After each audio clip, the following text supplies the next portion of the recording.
Hey everyone, welcome back to the channel. My name is Chris and today I've got something a bit different.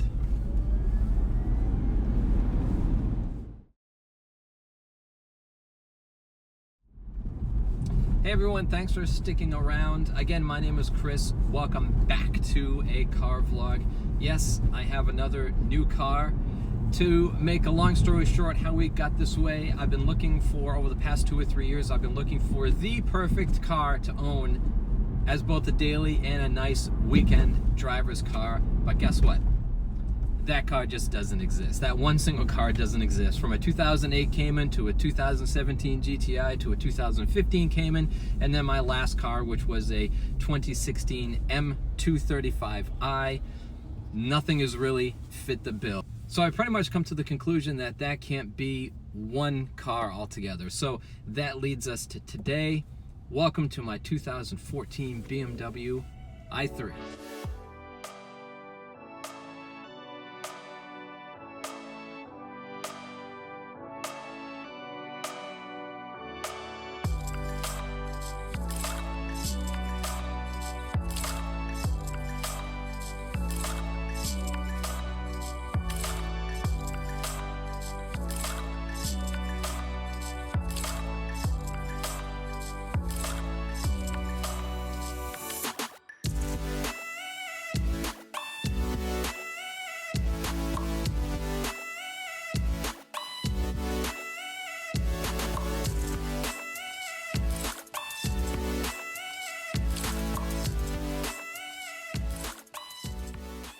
So I've been a tech nerd practically all my life, and I have been fascinated with the explosion of electric car interest in the United States over the past few years, and we are truly in a paradigm shift to electric cars that is going to be happening over the next 5 or 10 years.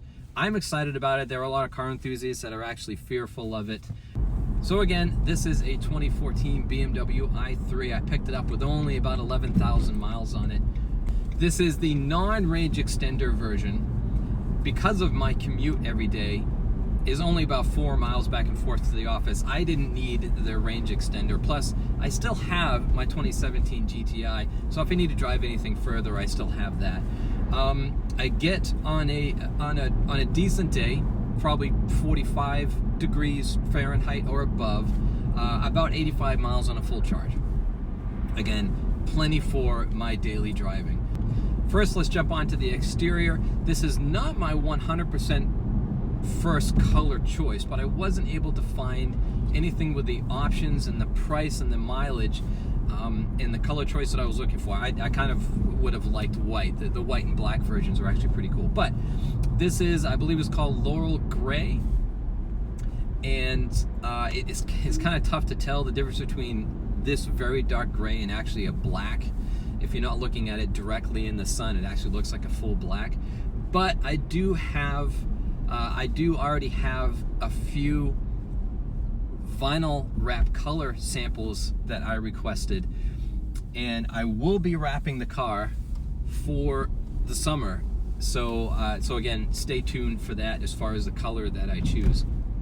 Now I have the 19-inch wheel option. There is a 20-inch wheel option, but that gets kind of complicated when it comes to tires. There are already very few tire companies that are making such small, skinny tires for these wheels on the i3 that with the 20-inch wheel option, there is actually no snow tire option. So getting one with the 19-inch wheels is the best of both worlds. I can put snow tires on them in the wintertime, and I can have the regular all-season tires on in the summertime.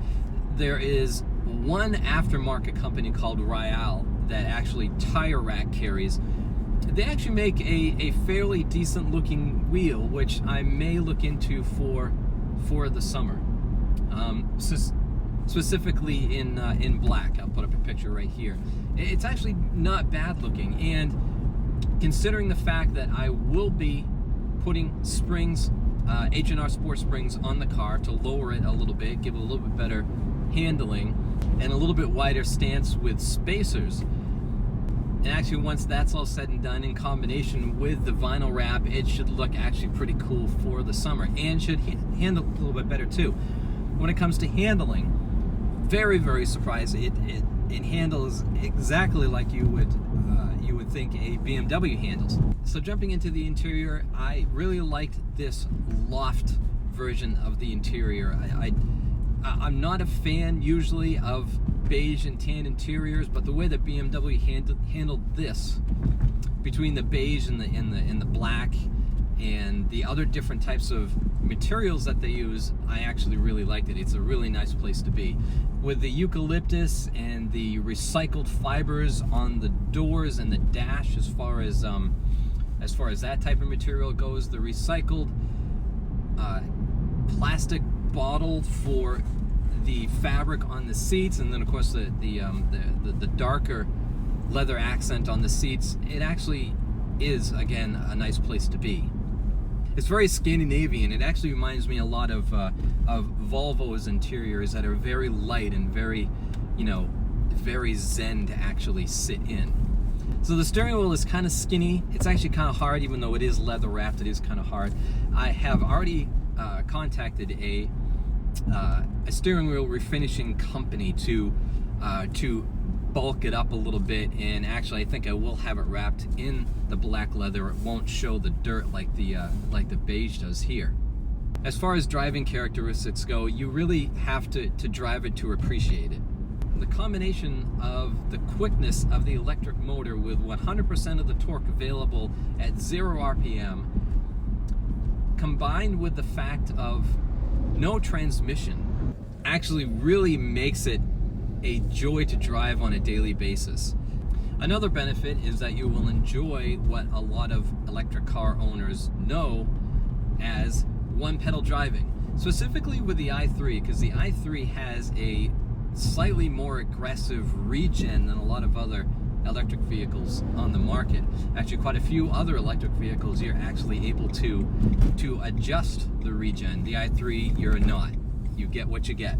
And it really is amazing how much I have not used the brakes since owning this car for the past few weeks. I've only really needed to use the brake in emergency stopping situations. Otherwise, after 3 or 4 days, once you get used to that regen and you realize how long it takes you to come to a complete stop when you take your foot off the accelerator pedal, almost the gas pedal, you're able to judge the distance between, like I'm coming to a stop right now. You're able to judge the distance between you and the car in front of you, and all depends on where your foot is on the accelerator. That's how you slow down, and you will slow down to a complete stop. The i3 is rear-wheel drive only, but from all the forum posts and the Facebook groups that I belong to, all the research that I've done specifically living in New England, I have found that because of the skinny wheels and tires, that the tires actually do a very good job of breaking through the snow in the wintertime. So even though it is a rear-wheel drive car, it actually performs very well in the wintertime. From a standstill, you can tell that it is software limited as far as how much torque is being thrown to the wheels, because like I said, 100% of the torque is available at 0 RPM. So you would be sitting here, especially on such a light car like this, you would just be sitting here spinning the back wheels if 100% of the torque was available from 0. So you can kind of feel the software limitation when you're at a standstill and you mash the pedal. But when you're at 5, 10, 15, 20, anything above 10 miles an hour and you mash it, I mean, it just, I went from 30 to 50 in no time. It really is fascinating tech and so much fun to drive. Now, charging is cool. I've actually installed a juice box level 2 charger in my garage. So with a battery this small, even if I were to go all the way down to 0, which I haven't even come close. I haven't come close to going halfway down on a battery, even on a very busy day of driving around, weekend day of driving around doing errands. It can charge to full in about 4.5 hours compared to, I believe it's like 13, 14 hours on a regular level 1 charger, which actually comes with the car. And on a regular, weekday of just driving it around for maybe 15, 20 miles, when I have it set to start charging at 10 p.m. because that's when my electric superchargers are the lowest. It takes less than an hour to charge to 100%. As far as options, this one is practically fully loaded, like I mentioned, except for the leather interior, which it does not have. But it has park assist. It'll actually park the car for you. It has intelligent cruise control, which you set a distance to the car in front of you and it will stick to that. Heated seats, the full, I think it's either 8 or 9 inch display. There is an option to get a CarPlay module for the car, which I may look into. So that's the quick look into my new to me 2014 BMW i3. As far as the past 3 weeks have gone, I've enjoyed it very much. I'm looking forward to the future with this car, and I really believe that specifically for a daily, I think that from now on it will be electric, whether it will be another i3 in the future or Tesla, or like so many other traditional manufacturing companies that have just announced electric car after electric car after electric car over the past year and a half to try and catch up with Tesla. I'm looking forward to entries from Audi, Volkswagen, and Porsche, specifically the e-tron and the ID from Volkswagen and Audi, and Porsche's first Taycan, which should be out by the end of this year, and whatever else that they come out with. So again, thanks very much for watching. Stick around for more content with the i3 and also more ideas for my weekend car, which not sure if it'll come this spring or this summer. I have some ideas. I'll talk about that in future videos.